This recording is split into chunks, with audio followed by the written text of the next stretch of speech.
তারা লাল দাড়ি, মাথার চুলও লাল।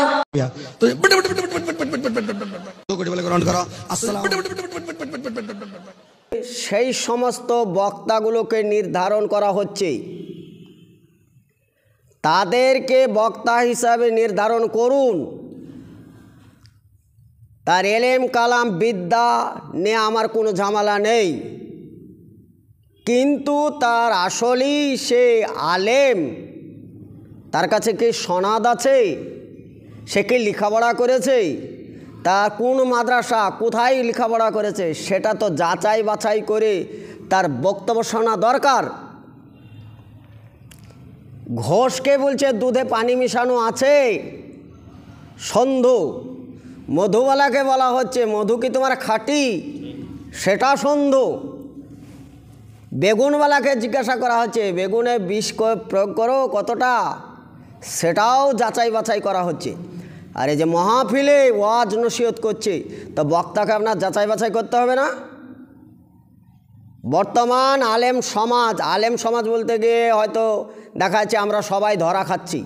আলেম সমাজ বলতে কিছু আলেমের নাম দিয়ে বর্তমান সমাজে যারা জালসা জুলুস করছি, আমরা সচেতন হওয়া দরকার আপনাদের।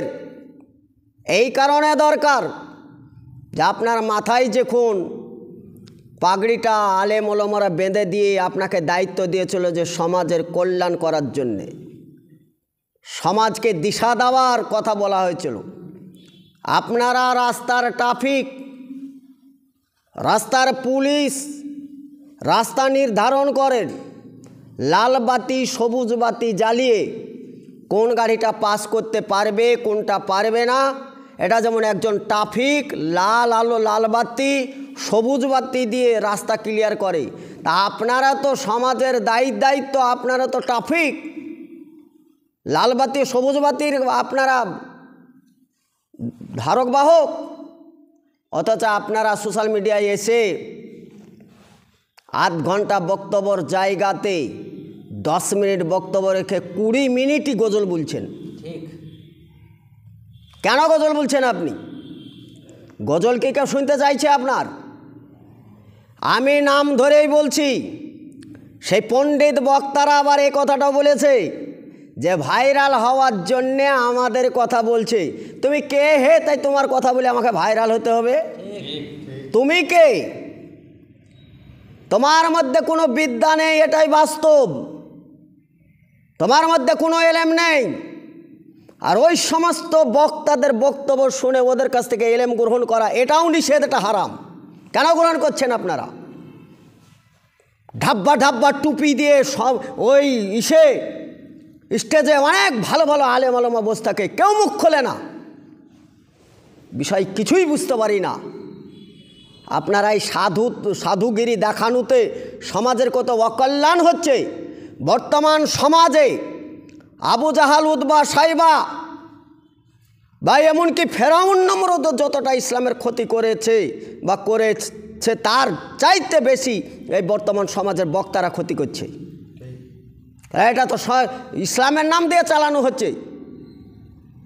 গজল বলেন ভালো কথা, কিন্তু গজলের মধ্যে গানের সুর নিয়ে আসলেন কেন এটা বলেন?